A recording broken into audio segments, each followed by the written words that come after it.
এই তুই চলে যা, তোর বাচ্চা কাচ্চা নিয়ে তুই চলে যা, আর সহ্য হচ্ছে না। তোর বাচ্চা কই, তোর বাচ্চা কই? এই তুই নিয়ে চলে যা। কোথায় রে বাচ্চাটা? এই যে, এই যে, এই যে একটা পুচকে আর একটা চোট তৈরি হচ্ছে। এই তোর বাচ্চা নিয়ে চলে যা, যা যা। এই যে, এই যে, এই যে বাচ্চা রাখলাম, এই যে দেখ গদলু, দেখেছো উপরে উঠে গেছে। এই যে বাচ্চা পড়ে রইলো এখানে, বাচ্চা কিন্তু ফেলে দিয়েছি আমি।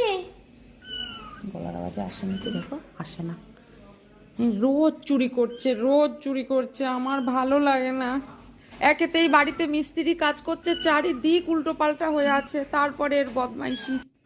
ওই যে, ওই যে এসছি তো, ফেলে দিয়েছি। যা নিয়ে যা, বাচ্চা নিয়ে চলে যা, যা বাচ্চা নিয়ে চলে যা তুই। আমি রাখবো না তোদের, তোদের রাখবো না। হ্যাঁ, 5 বেলা করে খেতে দিচ্ছি তোকে, 5-6 বেলা করে, আর তুই এইরকম অত্যাচার শুরু করেছিস। দেখছো, দেখছো, দেখছো। আচ্ছা লাগবে বাচ্চাটা, আমি তুলে রাখছি, দাঁড়া দাঁড়া দাঁড়া। এবার নিয়ে আসতে, দেখো দেখো, নিয়ে যাবে এবার। অত্যাচারও করবে, আবার আমার ঘরেও থাকবে। কি যে জ্বালাচ্ছে ও। আমাদের সেদিন মাছ নিয়ে চলে গেছে, আমি রান্না করতে করতে ওদিকে একজন ডেকেছে, গেছি মাছ